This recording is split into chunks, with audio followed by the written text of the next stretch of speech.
दिन अगर आपको ऐसा लगता है कि शिवजी आप बाबा मेरी नहीं सुन रहा, बहुत संघर्ष का जीवन चल रहा है, बहुत परेशानी का जीवन चल रहा है, बहुत कष्ट का जीवन चल रहा है और कोई मंजिल, कोई राह, कोई मार्ग दिख ही नहीं रहा, तुम्हारा कैसा भी दुख है, जो आज गुप्त नवरात्रे प्रारंभ हुए हैं, आज से 9 दिन तक का एक नियम ले लो गुप्त नवरात्रे में कि मुझे शिवजी के मंदिर में अशोक सुंदरी वाली जगह पर एक बेलपत्र मां हेमवती माता के नाम से, कौन सी माता? हेमवती, मां हेमवती के नाम से एक बेलपत्र अशोक सुंदरी वाली जगह पर समर्पित करूंगी। 9 दिन का एक नियम धारण करो और 12वें या 15वें दिन आप देखिए आपका जो दुख है मेरा बाबा उसको काट कर ही रहे। गुप्त नवरात्रे जो आज से प्रारंभ हुए हैं, गुप्त नवरात्रे का ये गुप्त नवरात्रा है। इस नवरात्रे में हेमवती माता का स्मरण करना, एक बेलपत्र का पूजन करना या एक बेलपत्र के वृक्ष के नीचे आप 9 दिन तक भी, अगर मंदिर तक भी नहीं जा सकते, मंदिर में आप बेलपत्र रखने नहीं जा सकते, तो आपके घर के आंगन में, द्वारे पर, बगीचे में, आपके घर के आंगन में, द्वारे पर, बगीचे में, आपके घर के पास अगर कोई बेलपत्र का पौधा है, वृक्ष है, उस बेलपत्र के वृक्ष के सामने एक बेलपत्र का पत्ता रखकर भी अगर आप उस पर जल चढ़ा रहे हैं या पूजन कर रहे हैं हेमवती माता के नाम से, तो उसका फल आपको मिलेगा। और मान लो बेलपत्र का वृक्ष भी नहीं है, हम मंदिर भी नहीं जा सकते, हम कहीं नहीं जा सकते, घर से बाहर कैसे निकलें? पानी तेज है, जलवृष्टि हो रही है, बहुत सा पानी है, तो क्या करें? अपने घर में जो शिवलिंग है, तुम्हारे घर में अगर जो शिवलिंग है, तुम्हारे घर में जो शिवलिंग विराजमान है, उसी शिवलिंग के साक्षी में, सम्मुख में भी अगर हेमवती माता का नाम लेकर अगर एक बेलपत्र समर्पित करोगे 9 दिवस तक, तो उसका फल मिलेगा जरूर, उसका फल मिलेगा। फिर से बोलो, कौन माता? हेमवती। कौन है ये? शिव महापुराण की कथा कहती है, जब माता पार्वती जी हिमालय राज के घर में प्रगटी और हिमालयों की कंदरा में बैठकर मां पार्वती जी तप साधना में लीन हुई, जितनी परीक्षा भगवान शंकर ले सकते थे शिव जी ने सारी परीक्षा ली। ब्रह्मदेव परीक्षा लेने आए, भगवान नारायण परीक्षा लेने आए, इंद्रदेव आए, सप्तऋषि आए, सारे साधु संतों को परीक्षा लेने भेजा, पर मां उन परीक्षाओं में पास होती चली गई। तब भगवान शंकर ने दर्शन देकर कहा, पार्वती आज से तुम्हारा नाम हेमवती रहेगा। सुनो पार्वती, तुम्हारे इस नाम की आराधना जो तुम्हारे गुप्त स्वरूप में करेगा, उसको मनवांचित फल की प्राप्ति हो जाएगी। और वो फल, आज कथा अगर प्रारंभ हुई है और आप लोगों को मौका मिला है, तो इस कथा का स्मरण अपने जीवन में जरूर करें। और आप सबको मालूम होगा 4 नवरात्रे होते हैं, उन 4 नवरात्रे में 2 नवरात्रे गुप्त माने गए। नवरात्र आता है जो आज से प्रारंभ हुआ है, कहते हैं अगर कोई स्थिर होकर एकांत में बैठकर भगवान शंकर के नाम का मात्र संबोधन श्रवण कर लेता है, सुन ले, गुनगुना ले, शिव को याद कर ले, तो कहते हैं शिव और शक्ति की दोनों की कृपा उसके ऊपर बनी ही रहती है।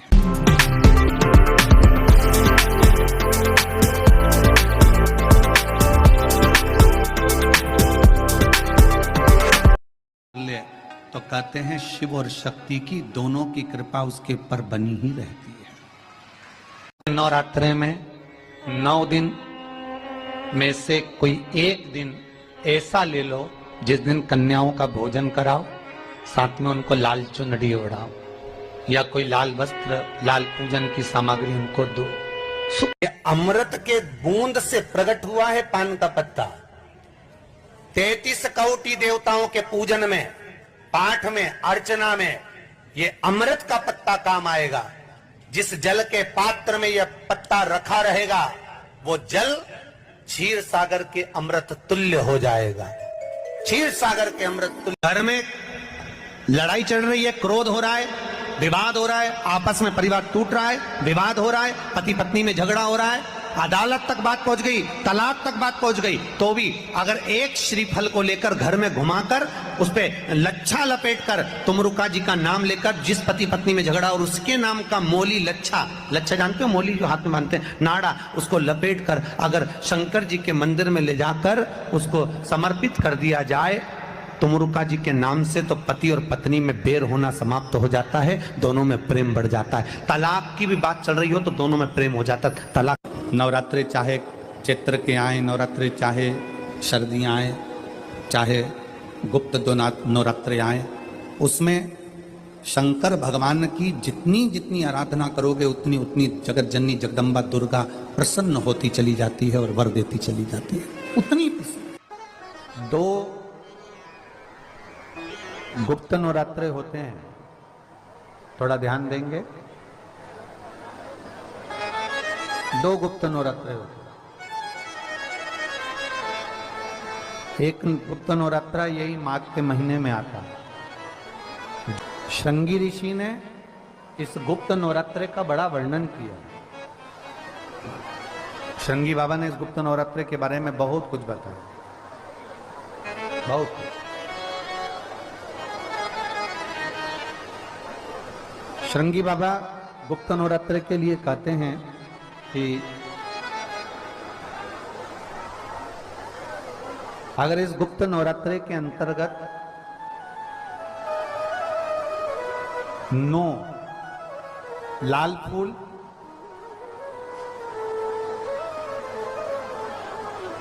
और 5 श्वेत पुष्प, ये दोनों, लोग कहते हैं गुप्त नवरात्रे में हम देवी की आराधना करें, गुप्त नवरात्रे में हम भगवान की आराधना करें, पर शिव महापुराण की कथा कर रही है, भगवान शंकर का चरित्र कथा है। अगर आपने देवी भागवत का स्मरण किया हो या भगवान शिव की एक पवित्र आनंदमय कथा स्कंद पुराण के काशी खंड में अगर सुनी हो या उसमें भी नहीं पढ़ पाए हो तो श्रृंगी ऋषि के चरित्र में आता है। श्रृंगी बाबा ने वर्णन किया है कि किसी भी स्थान पर,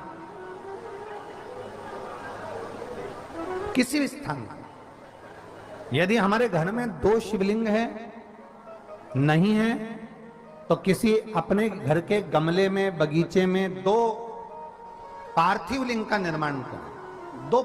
2 पार्थिव लिंग, उसमें एक शिवजी का स्मरण करें और एक में माता पार्वती जी का स्मरण। देवादिदेव महादेव के 2 स्वरूप, 2 लिंग प्रकट कर कर, एक पर 9 पुष्प लाल और एक पर श्वेत पुष्प 5 समर्पित करें, बाबा की आराधना करें, घी का दीप लगाएं, पूजन करें और बाद में उन शिवलिंग को, उन पुष्पों को विसर्जन करें। किसी भी नदी में, तालाब में, बावड़ी में, अगर वहां नहीं विसर्जन कर सकते हैं तो किसी वृक्ष के नीचे उनका विसर्जन कर दो। पर ये नवरात्रे, ये जो गुप्त नवरात्रे हैं, इस माघ महीने में जो गुप्त नवरात्रे आती है, इसी के अंतर्गत इसका पूजन है। एक बार हमने पहले वर्णन किया था, जिसके यहाँ संतान नहीं होती उसके लिए भी पहले इस माघ महीने में जो गुप्त नवरात्रे आते हैं उसका स्मरण कराया था। कैलाशी अविनाशी है शिव तत्व का है। आप जिस भाव से, जिस भाव से आप भगवान को रिझाते हो, भगवान उस भाव से अपने भक्तों के करीब पहुंचता है। भक्तों के यमुना जी ने पार्थिव शिवलिंग का निर्माण किया। केवल चाहे गुप्त नवरात्रे हो, चाहे सर्व नवरात्रे हो, केवल देवी की आराधना कर रहे हैं और सोचें कि हम माता जी की आराधना कर रहे हैं और माता जी हम पर प्रसन्न हो। शिव महापुराण की कथा कहती है, कोई सी भी नवरात्रे में अगर आप शंकर भगवान की आराधना के साथ देवी की आराधना करेंगे तो शिव महापुराण की कथा कहती है महादेव शिव और शक्ति दोनों ही कृपा जरूर करते हैं। ये निश्चित है, निश्चित है।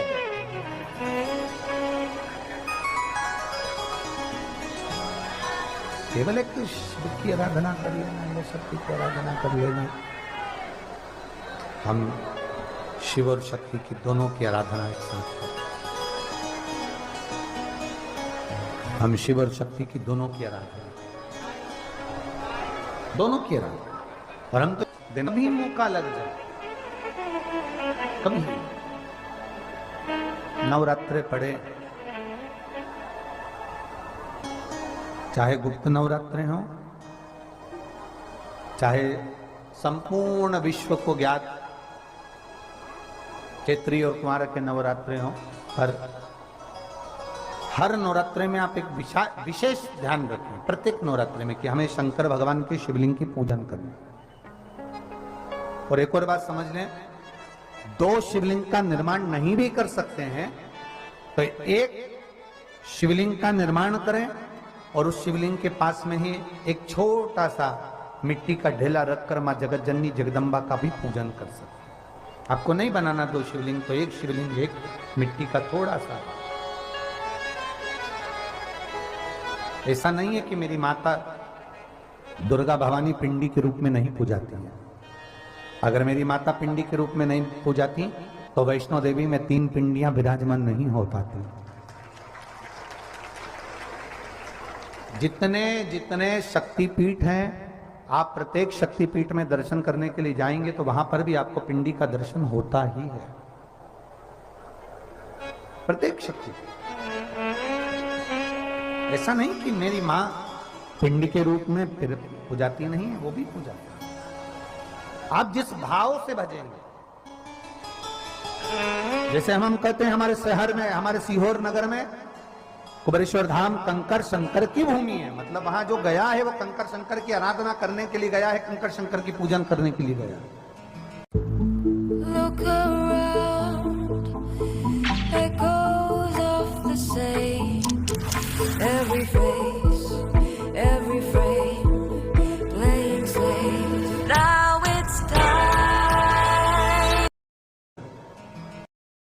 आपके घर में पितृदोष है, आपको ऐसा महसूस होता है, आपको लगता है, तो किसी भी नवरात्रि के पहले जो अमावस्या पड़ती है, गुप्त नवरात्रि, तो अंदाजा लगाइए। तो जिस दिन अमावस्या रहे उस दिन चावल की कटोरी में एक कपूर का टुकड़ा रख दीजिए महाराज, छोटा सा। और कपूर का टुकड़ा रखकर उस कपूर को दरवाजे के बाहर कटोरी में ही, चावल रखी हुई कटोरी में ही उसको पितरों का स्मरण कर कर जला दीजिए। और जलाने के बाद उस चावल को कहीं भी किसी भी वृक्ष की छांव में पक्षियों के लिए डाल दीजिए। शिव महापुराण की कथा कहती है, अगर मान लो पितर आपको कष्ट दे रहे हैं, पितर आपको तकलीफ दे रहे हैं, कोई काम नहीं होने दे रहे हैं, या कहीं आपको ऐसा लगता है कि पितरों का दोष है, तो वो पितृ दोष देवी, अब ये जो आप करेंगे ये कब कर रहे हैं? अमावस्या के दिन आप उसको रख रहे हैं। अमावस्या के दिन उसको रखकर रात भर आपने रखा कपूर के साथ में, सुबह एकम पड़ गई, नवरात्रि लग गई, उसी दिन उसको जलाकर आपने पटक दिया। अर्थात उससे देवी और पितृ इन दोनों का आशीर्वाद जो प्राप्त होता है, तो घर में से पितृदोष समाप्त होकर लक्ष्मी की वृद्धि प्रारंभ हो जाती है, कार्य में सिद्धता आ जाती है। मान लो अगर पितृदोष है तो करो, नहीं है बड़े अलमस्ती से रहो। तो जिस व्यक्ति का कोई कार्य सिद्ध नहीं हो रहा है, कोई कार्य अटक गया है, मिलन नहीं हो रहा है, कोई अदालत तक में बात पहुंच गई है और मालूम पड़े संबंध टूटने वाला है, लग रहा है कि ये ससुराल वाले नहीं रख रहा है, या लग रहा है कि ये संबंध हमारा खराब होने वाला है, उस व्यक्ति को ये व्रत 9 दिन के धारण कर लेना चाहिए, जो माता जानकी जी ने वाल्मीकि बाबा से पूछ कर करा था, जो माता सीता जी ने वाल्मीकि बाबा से पूछ कर करा था। तो वाल्मीकि बाबा ने कहा, जानकी अये सीते सुनो, एक व्रत है, एक उपवास है, एक व्रत है, एक साधना है, अगर वो तुम कर लोगी 9 दिन तक तो ये पक्का है कि तुम्हारे पति का दर्शन तुम्हें हो जाएगा, और तुम्हारे पुत्रों को भी तुम्हारे पति का दर्शन हो जाएगा, उनके पिता का दर्शन। ठीक है, क्या उपाय? कहा शिव मंदिर में जाइए, पहले दिन 9 फूल कमल के हों, जो मिल जाए, परंतु एक जैसे फूल होना चाहिए। ये नहीं कि आज तुमने गुलाब का चढ़ाया, कल कमल का चढ़ा दिया, परसों गेंदा का चढ़ा दिया, नरसों चमेली का चढ़ा दिया, फिर रात रानी का चढ़ा दिया। ऐसे फूल ना चढ़ाए, एक जैसे फूल 9 दिवस तक। सीते, हे जानकी, हे पुत्री, शिव मंदिर में जाकर अपने पति का स्मरण कर कर, कार्य का स्मरण कर कर 9 फूल प्रथम दिन घी का दिया लगाकर आप भगवान शंकर को कामना कर कर समर्पित करती हो। दूसरे दिन वही फूल दुगने हो जाना चाहिए, 18। तीसरे दिन फिर 9 जोड़ लो, 27, फिर 9 जोड़ लो, फिर 9 जोड़ लो, जोड़ते जोड़ते 90 दिन 81, कितने हो गए? ऐसे पुष्प शंकर भगवान को समर्पित करना। 10वां दिन होगा, पुत्री शिव कृपा करेंगे और तुम्हें अपने पति का दर्शन जरूर होगा। कर सकती हो? सीता जी बोली कर तो लूंगी, पर दिक्कत एक है। क्या? इतने में फूल चढ़ाऊं और फूल नहीं मिले तो? इतने में वहीं पर लव खड़ा हुआ था, पुत्र लव खड़ा हुआ था। उसने कहा मां चिंता क्यों करती है, फूल मेला कर दूंगा, तो बस व्रत धारण कर। यही गुप्त नवरात्रे का व्रत, इसी आषाढ़ी नवरात्रे का व्रत मां जानकी ने करना प्रारंभ करा। और पुष्प लाने के लिए लव जाता। पहले 9 फूल तो आश्रम में मिल गए, दूसरे 27 फूल, 18 फूल भी आश्रम में मिल गए। धीरे धीरे धीरे धीरे जब 5 दिन हो गए, पुष्प की संख्या कम पड़ने लगी, तो लव को मालूम पड़ा कि मेरी माता को पूजन करने में दिक्कत हो रही है, पुष्प नहीं मिल रहा है। चिंता मत कर मां, अब तो कहीं से भी ला कर दूंगा तो दूंगा। और गया लव, गया।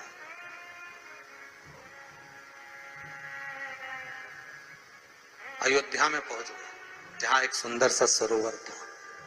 सरोवर के दरवाजे पर द्वारपाल खड़े हुए थे, अंदर नहीं जाने दिया। मुझे जाने दो, मुझे पुष्प चाहिए, मेरी माता पूजन कर रही।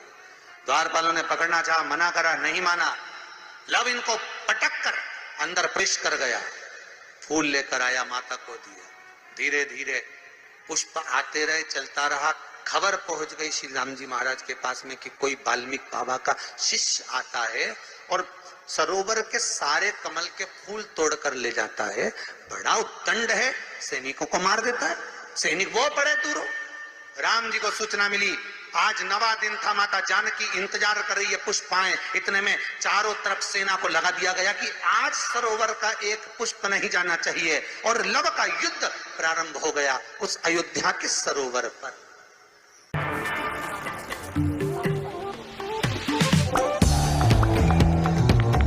प्रारंभ हो गया उस अयोध्या के सरोवर पर। अंत में सबको पटक कर लव 81 फूल लेकर पहुंचे और मां से कहा, मां आज आखिरी का दिन है, शिव को रिझा ले। और माता ने शंकर भगवान को फूल चढ़ाया। 10वें दिन सूचना आ गई वाल्मीकि बाबा के पास में, तुम्हारा कोई शिष्य है लव, बड़ा उद्दंडी है, या तो उसको लेकर आओ, नहीं तो हमारी सेना उसको पकड़ने के लिए आ रही है। और किस माता का पुत्र है उस माता को भी लेकर आना, और किस भाई का भाई है वो उसको भी लेकर आना। और गुरुदेव आपने बालक को क्या सिखाया कि वो इतनी उद्दंडता कर रहा, आप भी आना, नहीं तो हम सेना लेकर पहुंचे। वाल्मीकि बाबा ने लिखकर पहुंचा दिया, चिंता मत करो, हम पूरे ही आएंगे। वाल्मीकि बाबा को तो मालूम था व्रत पूरा हो चुका है तो दर्शन तो होना ही है, भले कैसे भी हो, भले लड़ाई से हो, विवाद से हो, पर खबर तो आ गई ना, समझौता की कड़ी तो जुड़ गई ना। भगवान वाल्मीकि बाबा समझ गए, सीता जी से कह दिया तेरा व्रत पूर्ण हो गया बेटा, अब तू कल तैयारी कर चलने की। और लव को लेकर पहुंचे, सीता जी को देखा, पुत्रों का स्मरण करा, राम जी के नैनों से जल बह गया। वाल्मीकि बाबा सीता से कहते हैं, इसको कहते हैं साधना, इसको कहते हैं तप, इसको कहते हैं साधना। आप भी कर सकते हो। आनंद रामायण का ये प्रसंग वर्णन करता है कि हम भी क्यों ना कर सकते।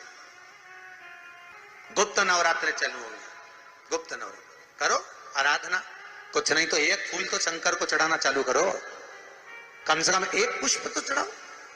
जिसको लगता है कि मेरे परिवार में कोई दूसरा व्यक्ति हस्तक्षेप कर रहा है, या मेरा पति किसी पर नारी के साथ में रह रहा है, या नारी किसी पर पुरुष के साथ में रह रही है, तो माखन थोड़ा सा प्रतिदिन मां जगत जननी के मंदिर में अवश्य समर्पित करें। 9 दिन तक समर्पित करोगे, कैसा भी दोष होगा, कैसे भी ग्रह होंगे, वो सब हट जाएंगे और जीव आपका हो।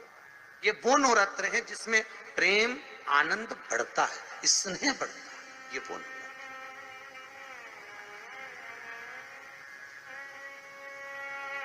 ये कोई साधारण नवरात्र नहीं है।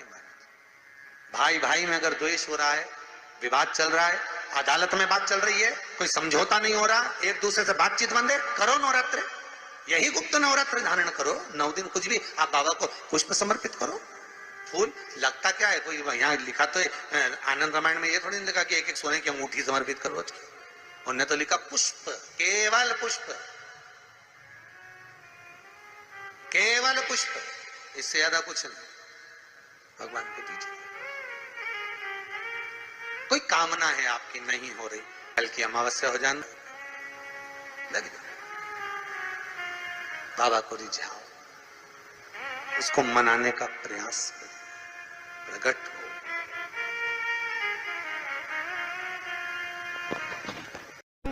लंबी बाती का प्रमाण अलग होता है। लंबी बाती क्यों लगाई जाती है? भगवान के मंदिर में, दीप में, देवियों की पूजन में, लक्ष्मी की वृद्धि के लिए। कौन से देवता के यहाँ लंबी बत्ती लगती है और कौन से देवता के यहाँ गोल बत्ती लगती है, उसका भी प्रमाण बनना। किसी देवी की पूजन करो तो लंबी बत्ती आती है, कुल देवता की पूजन करो तो लंबी बत्ती आती है। किसी मंदिर में किसी देवता को लगाने जाओ तो गोल बत्ती लगती है, उसका भी प्रमाण है। लंबी बत्ती जहां लगाई है, अगर लक्ष्मी के सामने लगाई है तो लक्ष्मी की लंबाई बढ़ती है, लक्ष्मी की वृद्धि बढ़ती है। अगर कुल देवता के नाम की लगाई है तो वंश की वृद्धि होती है। इसलिए हमारे यहाँ अमावस्या पूनम को जो पाटे माटे भराते हैं उसमें गोल बत्ती नहीं लंबी लगाई जाती है, जिससे हमारा वंश बढ़े। नवरात्रि में देवी जी की जो बाती लगाई जाती है वो लंबी लगाई जाती है, गोल नहीं। क्यों? क्योंकि जिससे माँ हम पर कृपा बना कर रखे, हमारा वंश खूब बढ़े, हमारे यहाँ लक्ष्मी की वृद्धि हो। स्थिर बाती, गोल बाती लगाई जाती है ब्रह्मा के मंदिर में, इंद्र के मंदिर में, देवता के मंदिर में। तुलसी के सम्मुख में लंबी बाती नहीं लगती, तुलसी के सम्मुख में गोल बाती लगाई जाती है महाराज, जिससे स्थिरता का भाव केंद्रित हो। स्थिरता का भाव।